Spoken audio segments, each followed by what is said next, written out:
to ISCT 2025 in New Orleans. Yeah, we're back. Bourbon Street didn't destroy me. Like, I'm still here. But we're here to bring you all the Inside Edition, all the insights from day 2 at ISCT TV. We have the scientific sessions that happened today. We had the plenary sessions that happened today. They were so busy. Did you get to see everything that you wanted to see? No, I didn't. I didn't, but they were packed. There were a lot of interactions, which is always amazing. Yeah, we also have global showcases and we have innovation pitch. Yeah, I love the global showcases because they're running constantly throughout the day. And the elevator pitches give you insight to new materials, new thought processes, new products that are coming out. I think it's fantastic.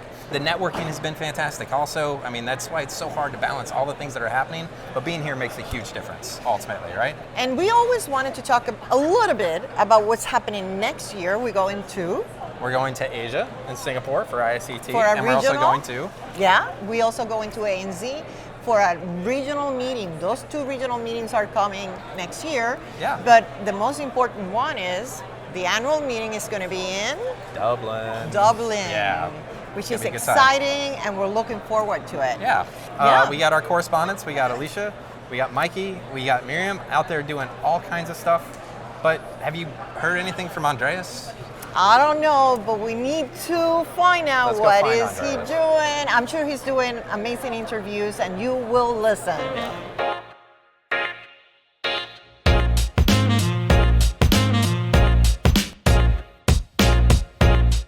Hola, ¿cómo están todos? Bienvenidos a nuestro segmento ISCT en español. Qué gusto el de poder estar nuevamente en un congreso internacional de la Sociedad Internacional por la Terapia Celular Higiénica, junto con Lisette Caballero y Virginia Picanzo Castro. Lisette, ¿cómo estás el día de hoy? Muy bien, hola a todos, encantada de estar aquí.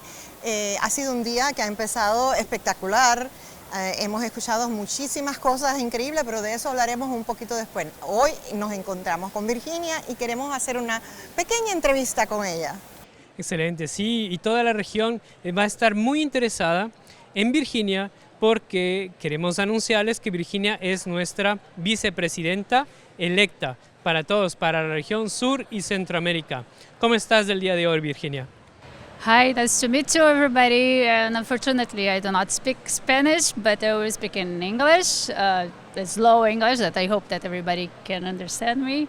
And I'm very happy to be here today and see what the news that we have in cell therapy, and it's a pleasure to be here with you. So I started the mentoring program, and then I also was a part of the South and Central America meeting, and there I could learn more, and I'm still learning how we can improve our region, how can we train people. I think so. We don't have a lot of people from our region working with cell therapy. So we have plenty of problems to develop those type of therapies in our countries, and I think it's always a challenge. How can we bring that to our country? How can we do a network? And especially for me, for my university, it was very interesting because we could do this network. And now we are doing CAR-T in Brazil, and we learn a lot. And we are very thankful for ISCT that put us together and connect people. And then we could start to do those types of things in Brazil. So, muy interesante. Ella dice que una de las cosas que ella hizo fue envolverse con el meeting regional que nosotros tenemos en Centroamérica y Suramérica, donde ella comenzó a participar y a aprender mucho más y a ver cómo ISCT los podían ayudar, porque recuerden que en el Centro y Suramérica no se hace mucho la terapia celular, y ella quería traerlo al Centro y al Suramérica, y de la mejor manera que ella encontró esa ayuda fue con esta sociedad, haciendo estas reuniones donde también se hacen entrenamientos para poder entrenar más personas del Centro y Centralamérica, y esto ha sido pues maravilloso, ella dice, para su región, y ella pues aconseja también que todos sean participantes de estas reuniones que nosotros hacemos regionales. Absolutamente, qué camino tan interesante. Yo creo que podemos sacar muchos puntos súper claves para nuestros DSPs y a todos los miembros en general, el cómo poder llegar a tener cada vez esas posiciones de toma de decisión, de responsabilidad. Buenísimo. Muchas gracias, Virginia. Muchas gracias. Muchísimas gracias a todos ustedes hoy en este primer segmento del ISCT TV en español. Nos vemos pronto en nuestra siguiente entrevista. Y ya pronto volvemos, sí, con Cuídense. más información. Gracias. Gracias.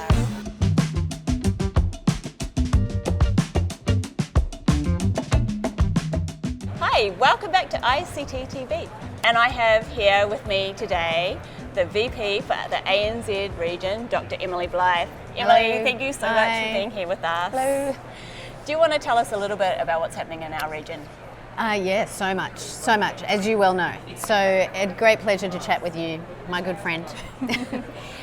We're all really thinking about what we can do about the rollout of established cell therapies versus things that maybe are on the way and how we can deal with a huge cost problem.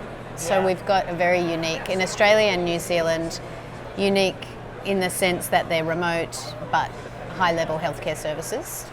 And patient access in what's a universal healthcare systems in both countries is a big problem. You know, do companies want to market their product to us? Are we willing to pay the money that they're getting elsewhere? Do we need to then think about how we can look at manufacturing in our own country? Exactly. So, exactly. super exciting story. New Zealand has its own homegrown cell therapy to address the problem of that access issue. So New Zealand is a small country, it's very remote, it's got regulatory challenges, it's got a universal healthcare system that isn't going to pay. And the setting up an entire country's system for commercial CAR T is something that needs a critical mass. Yeah, And for all the reasons it wasn't coming together for New Zealand patients. So a New Zealand academic institution developed and tested the first CAR T, and now there's a company that's now Big shout rolling out to the that out. Malligan. They've done an Yeah, amazing Malligan. job. Amazing job. Malligan and BioAura, the company that's been spun out. So, you know, for us to see that's a different way of doing things. Do you want to tell us about the upcoming meeting? Oh yes, so we have our annual regional meeting. So it's not an annual meeting because this is the annual meeting. Right. So we have a regional meeting, small a annual, that happens every year. That's for Australia and New Zealand, and we have a really fantastic lineup of speakers. We have a manufacturing GMP training workshop. We have, you know, some really nice social things. Come and find us if you want more info. Thanks so much for being here with us No today. problem. Really appreciate Really nice to chat, it. Alicia. Yeah.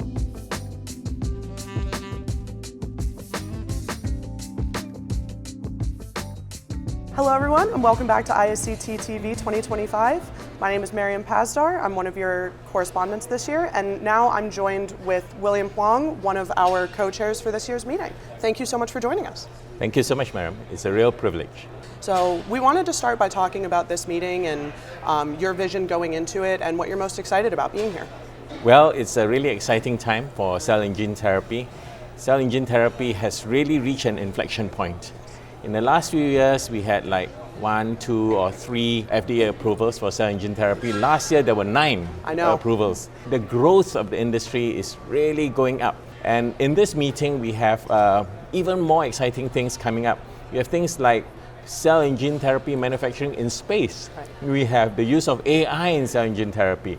We have the treatment to cure spinal cord injury. We have a treatment for type 1, type 2 diabetes, cures for autoimmunity, cures for difficult to treat solid tumors, previously untargetable malignancies. Now we can have new targets for them. So it's really such an exciting time. As one of the co-chairs for this meeting, it's such a pleasure to be able to bring all these new developments to the ICT community and to the world as a whole. Yeah, and I know you're also part of our planning committee for next year's regional meeting in Asia. So can you tell us a little bit about that, what we can expect and sort of what we might see continuity-wise between this meeting and the next year's? Yeah, next year, I think this will be the first time we have an ISCT Asia regional meeting, also held in Singapore.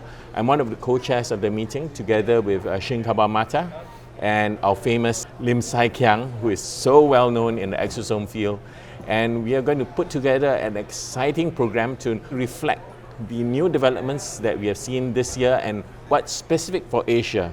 The particular relevance in Asia where there are some socio-economic differences, Right. there's some cultural differences, where there's a pleiotropic kind of a regulatory environment, and we hope to be able to bring that which is even more relevant to Asia.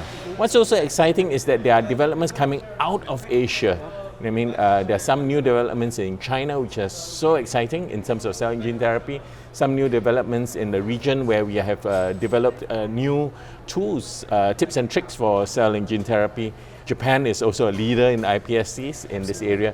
So we hope to be able to not only reflect the uniqueness of Asia, but also Asia has especially developed and the strong areas for which Asia is in cell and gene therapy. We are so thankful for all of the work that you do for this year's ISCT, for next year. I think we're all very excited by your excitement for the field, and we're very lucky to have had you on our interview today. So It's a real pleasure. Thank you you so so much, much. Miriam.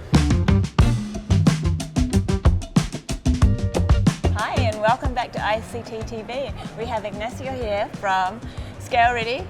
Scale Ready? Scale Ready? Tell me a bit about that. Explain the difference for me. Sure. So, Scale Ready is the ecosystem of companies around G-Rex, and then Cell Ready is a CDMO, part of that ecosystem of companies. We are the users of the Scale Ready technology. That sounds complicated. Well, actually, you think about it, the whole end goal of Scale Ready is to uncomplicate things that otherwise seems very complicated. Yeah. Once that you get into our ecosystem, we're going to help you out, right? Right. And you're going to have the right technology that is going to take you seamlessly from preclinical to clinical and then commercial.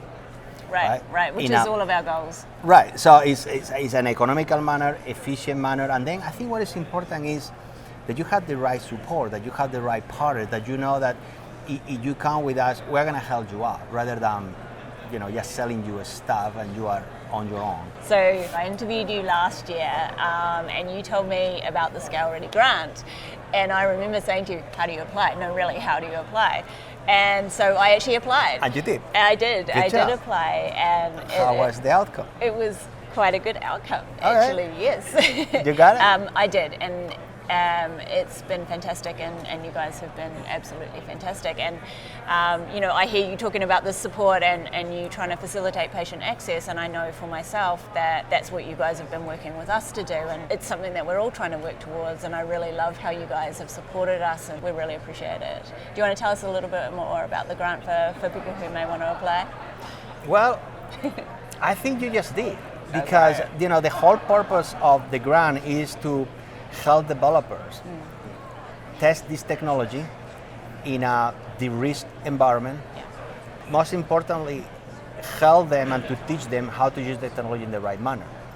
It's not that complicated, but you do need to Do it right. do it right. Exactly. So we had a lot of applications, to the point that originally the grant was going to be 20 million. I think now it's upwards of 30 million. And I think we have around 200 Wow. recipients That's of the amazing. grant. And this morning we have already 3 researchers talking about the result that they have achieved, and then comparing technology. Well, we gave them the grant, but we did not tell them what to say. Of course. So they came and they just openly talk as a scientist about the technology, their experience, and they were comparing technology. And it was really cool, because it's not us telling you, like, look, we believe it's really a strong technology. It's just you showing your peers that actually the technology is blowing out of the water everybody else in a not only efficient manner, but also economically. Very inspiring. Yeah. Thanks so much for being here today. Really Real appreciate pleasure. it. Thank you. Thanks, everyone.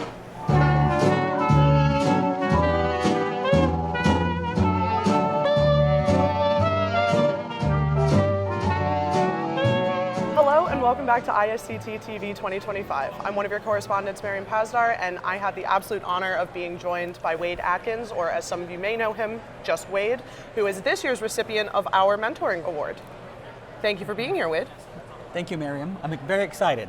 First, I'd like to say that I'm very humbled and honored by this award, because I don't really consider myself a mentor. I try to just relate what I've learned and experienced with people who are the future of our field. And so the glass is only half full until I share that and give it to the next generation who can expand on that and accelerate our field even more than I've been able to do in my career. So I'm most rewarded knowing that people that I did mentor nominated me, and that means that it meant something to them. They got something out of it. They didn't just tolerate and participate, they embraced and gained from it. So that's an award in itself. I was hoping to talk to you a little bit about your approach to ISCT's mentoring program, how you got involved, how it's evolved for you specifically over the years, and how you tailor your mentoring style every year when you get new mentees. It seems that in the ISCT field, they had people who signed up for an ask for mentoring in quality assurance and regulatory affairs, and it wasn't one of the boxes. Right. And ISCT reached out and said, you're pretty much an extrovert, would you do this? Mentoring in quality assurance and regulatory affairs, one of the secrets is how do you survive? How do you outwit, outlast, outplay when one of the roles is that most of the people most days don't like you because you're raising the level, either from regulatory compliance or a quality perspective for somebody you might not ever meet, but it still matters. Right. And how do we deal with that pressure? And how do we manage and how do we want to come back every day when the work can be very stressful? But I think it's important as a mentor to understand what people need and meet them where they are and provide for them in a way that they can find most useful. Your mentees recognize you every year, and now it's just a little bit more official. So thank you for being here with us today. Thank you for everything that you've done for the mentoring program, for the people that work with you, and just the light that you bring into the world. We very much appreciate it. Thank you. So, together, the future is brighter with both of us in it. Thank you. Thank you.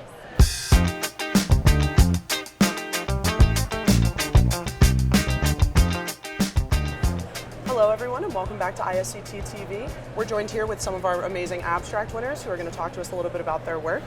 Would you please introduce yourselves and tell us a little bit about your abstracts? My name is Caroline Hulot. I'm finishing actually my PhD at the University of Montreal, and I'm working in the laboratory of Dr. Jean-Sébastien Delisle, so in the Maisonneuve-Rosemont Hospital. For this work that we submitted, it's about the successful redirection of the TCR specificity using healthy blood donors to redirect specificity against cryptic leukemia antigen. So we did that using a non-viral TCR engineering with a one-step CRISPR-Cas9 based approach. We did an orthotopic replacement of the TCR, and using this method we were successful to find two TCR that could be actionable for leukemia immunotherapy. So now we're looking to continue to find more TCR that we could use for immunotherapy and to extend that to more HLA type and more malignancies. I'm Christopher Duma. My day job is I'm a neurosurgeon at Hoag Hospital in Newport Beach. I was very tired of seeing patients come across my desk with Alzheimer's disease, ALS, MS, all these neurodegenerative diseases that we had absolutely nothing for. I figured there's got to be a different way, a different approach. We decided to do some animal work. We did pig work, FDA submission, and in 2022 the FDA granted us the ability, which was my dream, to inject stem cells directly into the ventricles of the brain that are selected for their expression of Wnt. Wnt is a magical substance, really, that is very critical in the maintenance of our brain cells. The amyloid and the tau story, Wnt is critical in neural cell maintenance. And I figured if we could get the Wnt wave to actually get going there in the brain, in that subventricular zone right next to the ventricle wall, maybe we could get some regeneration of neural tissue and better cell maintenance. So we're finishing our phase 1 trial. We did 6 patients, and that's what the poster was for. We were very happy to receive the award from ISCT, so thank you very much for acknowledging our work. My name is David Wald. I'm a physician scientist from the Case Comprehensive Cancer Center and a small startup company called Cure AI. The focus of my abstract was on trying to overcome some of the hurdles that are currently present with CAR T therapy. So even though CAR T therapy has worked remarkably well for at least a subset of malignancies, there's still a number of major challenges inherent in the field, such as poor accessibility of the product, high expenses of the product, high relapse rates, and toxicities that make accessibility and use of the product challenging, particularly in low and middle income countries outside the United States. And so the purpose of our abstract was to develop an ultra-fast or less than 1 day CAR T manufacturing process that's very simple, scalable, and it benefits by enriching in the naive or early memory stem T cells, which impart biological functions to the product that make it have better proliferation and hopefully efficacy and durability in patients, as well as a better safety profile by having less cytokine release. And so we've tested a version of a CAR T product with targeting CD19 using this ultra-fast manufacturing process, and we saw very promising clinical results, including the majority of patients undergoing complete remissions that have been durable and a very low toxicity profile. And so we're excited to try to further this work into a phase 2 clinical study. Something that I find amazing is that you all do such different work, and yet you all were able to come to a conference like this. So I was wondering, why ISCT? Why submit your work here? So actually this is my first time to ISCT, but I've really enjoyed the experience. Welcome. I'm definitely going to come back again. And I think for me the reason to come here is, working in the cell therapy space, it's a very multidisciplinary space that takes people from all different backgrounds to come together, and you need to work as a team. And so this type of conference, one, it teaches us what's out there outside of our local center, and also brings us connections with people to work with outside our center. And so I've been very fortunate to meet a lot of potential new collaborators through. Well, I'm glad you're enjoying your first experience with us. Thank you again for joining us. It's been an honor. Thank you.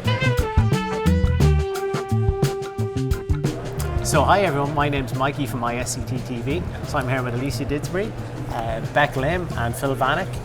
Welcome here, it's great to have you. So Phil, congratulations on your role as Chief Commercialization Officer.